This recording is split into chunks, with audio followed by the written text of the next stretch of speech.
ठाण्यामध्ये रेमंड कंपनीचे कामगार आणि व्यवस्थापन यांच्यामध्ये थकीत देणी देण्यासंदर्भात बैठक झाली, करार झाला। यामध्ये कामगार मंत्री हसन मुश्रीफ उपस्थित होते, पण यालाच राष्ट्रवादीचेच आमदार जितेंद्र आव्हाड यांनी आक्षेप घेतलाय, घरचा आहेर दिलाय। त्यांनी एक पत्र लिहिलंय हसन मुश्रीफ यांना आणि त्यांनी सांगितलंय की तुम्ही कामगारांचा गळा घोटू नका, त्याचबरोबर तुम्ही शाहू महाराजांच्या कोल्हापूरमधले आहात आणि तुम्हीच अशा पद्धतीने उद्योगपतींशी हातमिळवणी करताय। कामगारांची देणी जी थकीत होती त्याबद्दलचा जो करार झालेला होता त्यामुळे अजिबात कामगारांवर उपकार झालेले नाहीये किंवा कामगारांचं खरंच कल्याण झालेलं नाहीये। काय नेमकं त्यांचं म्हणणं आहे? राष्ट्रवादीचे आमदार जितेंद्र आव्हाड आपल्या सोबत आहेत। जितेंद्र आव्हाड, वेळ थोडा आहे आपल्याकडे, पण थोडक्यात सांगा काय नेमका तुमचा आक्षेप आहे? माझा आक्षेप एवढाच आहे की कुठलीही कंपनी बंद करताना किंवा त्या संबंधीचे निर्णय घेताना की विक्रीसाठी परवानगी देताना आपण शेवटच्या कामगाराला शेवटचा पैसा दिल्यापर्यंत शासन त्यांना परवानगी देणार नाही।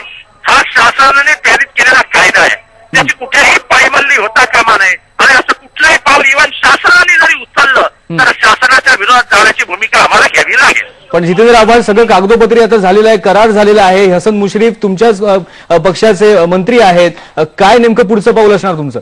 नाही, आम्ही आंदोलन करू, वेळेप्रसंगी आम्हाला उपोषणाला बसू, पण कामगाराला रस्त्यावर सोडणार नाही। भले तो एकही कामगार असला, मेजॉरिटी आहे म्हणून तुम्ही 30% 40% कामगारांवर अन्याय कराल हे शक्य नाही।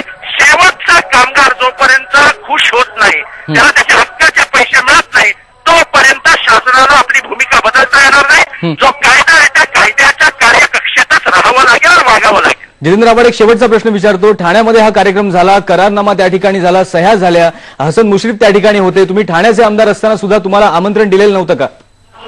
मोठी माणसं आहेत, कॅपिटलिस्ट आहेत, उद्योगपती आहेत, उद्योगपत्यांच्या मनाच्या विरुद्ध जाण्याची हिंमत कदाचित झाली नसेल। मला त्याबद्दल काय माहिती, मला बोलवलं नाही बोलवलं याचं मला दुःख नाही। कामगार माझा आहे, कामगारांनी माझ्याकडे तक्रारी केल्या, त्याच्यानुसार तातडीने कारवाई करून मी माझी भूमिका स्पष्ट केली आहे आणि माझी भूमिका आजची नाही तर हा कायदा पारित करणारा आमदार जर कोण असेल तर तो जितेंद्र आव्हाड आहे।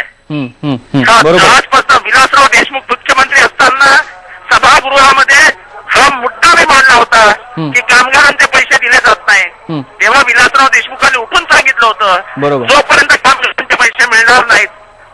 बरोबर, तुमचा मुद्दा लक्षात आला जितेंद्र आव्हाड। आपला वेळ संपलाय। मुंबई पुणे एक्सप्रेसमध्ये आज आपण इथेच थांबतोय, पण राष्ट्रवादी काँग्रेसमध्ये एक अंतर्गत वाद या रेमंड कंपनीच्या निमित्ताने पुन्हा सुरू होणार असं दिसतंय। आंदोलन आम्ही तीव्र करणार आहोत, जितेंद्र आव्हाड यांनी स्पष्टपणे सांगितलंय।